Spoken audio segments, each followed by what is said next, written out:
जय हिंद साथियों, स्वागत है आप सभी का अपने YouTube channel steno with Wasim में। आशा करता हूँ आप सभी अच्छे होंगे।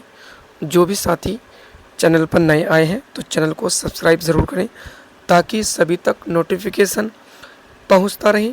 चलिए दोस्तों, डिक्टेशन स्टार्ट करते हैं। 5 सेकंड बाद स्पीड 80 शब्द प्रति मिनट। Ready, start. महोदय, आपने जिस उत्साह के साथ मेरा स्वागत किया है उसके लिए मैं आपको धन्यवाद देना चाहता हूँ। आपने ठीक ही कहा है कि मेरा यहाँ आना पहली बार नहीं है। मुझे जहाँ तक स्मरण है यह 5वां समय है जब मैं आपके इस सुंदर प्रदेश में आया हूँ। पहल जब 1922 में यहाँ आया था वह एक समय था और आज एक दूसरा ही समय है। उस समय मुझे यहाँ इसलिए आना पड़ा था कि देश के सारे बड़े बड़े नेता जेल में बंद थे। महात्मा गांधी भी जेल में थे और प्राय यहाँ के भी नेता जेल में थे। दुर्भाग्यवश या सौभाग्यवश किसी प्रकार में बाहर रह गया था और जब मुझे यह समाचार मिला कि इस प्रदेश में विशेषकर सरकार की ओर से बड़ी सख्ती हो रही है तो मैंने सोचा कि यहाँ आना आवश्यक है। पूज्य मालवीय जी से मैंने इसका जिक्र तो किया तो वह बड़ी प्रसन्नता के साथ यहाँ आने के लिए तैयार हो गए। यद्यपि उनकी अवस्था उस समय अधिक थी, मैं तो उस समय नवयुवक था। हम दोनों यहाँ आए यह आज से 32 वर्ष पहले की बात है और आपके इस सुंदर प्रदेश का मुझे पहल परिचय मिला।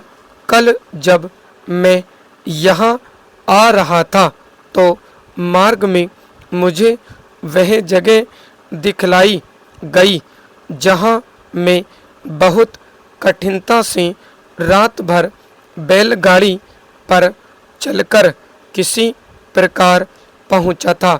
अब तो यहाँ पर कुछ कुछ अच्छी सड़कें भी बन गई हैं और कल मैं यहाँ कई मील दूर से मोटर गाड़ी पर चलकर पहुँचा, पर उन दिनों यहाँ पहुँचने का साधन केवल बैलगाड़ी थी और मुझे बैलगाड़ी से घनघोर जंगलों में यहाँ के 3-4 स्वयं सेवकों के साथ जाना पड़ा था।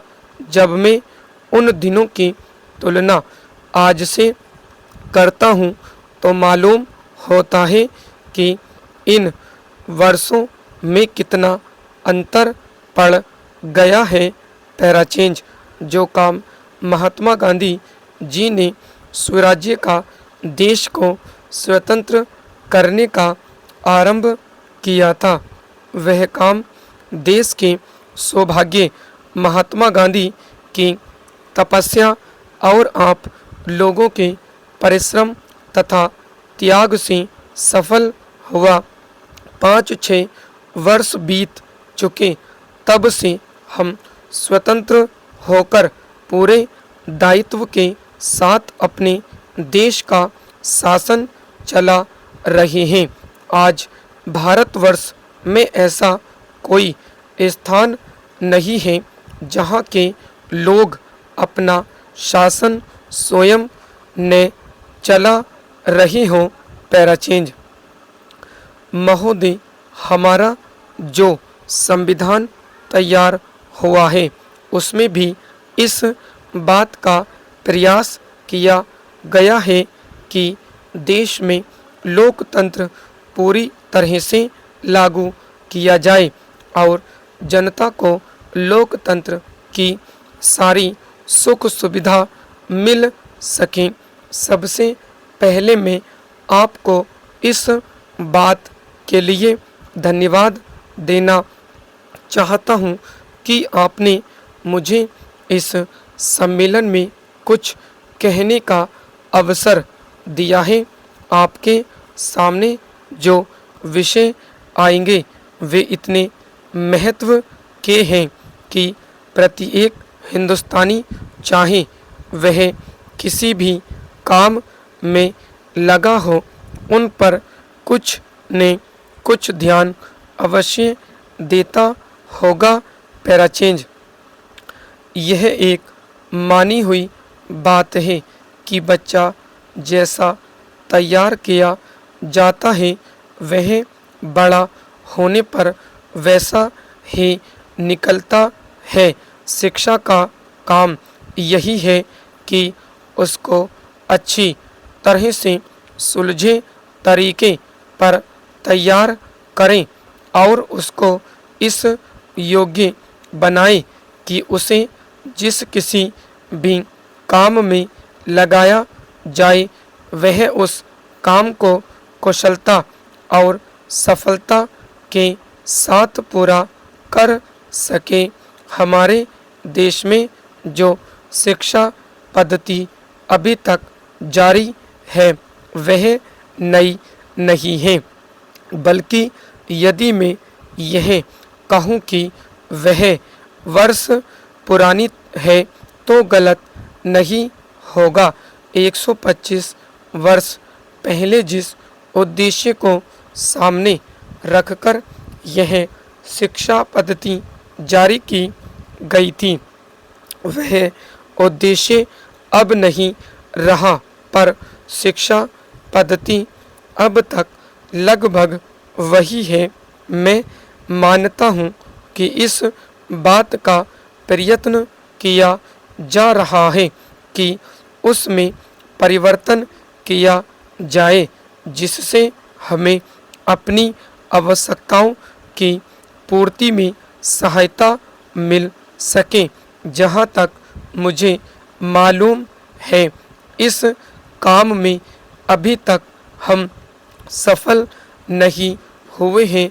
मैं तो शायद यह भी कह सकता हूँ कि उस शिक्षा पद्धति को बदलने में जो प्रयास किया जाना चाहिए था वह अभी तक नहीं किया गया है। इस देश में या सभी देशों में शिक्षा के 3 भाग होते हैं।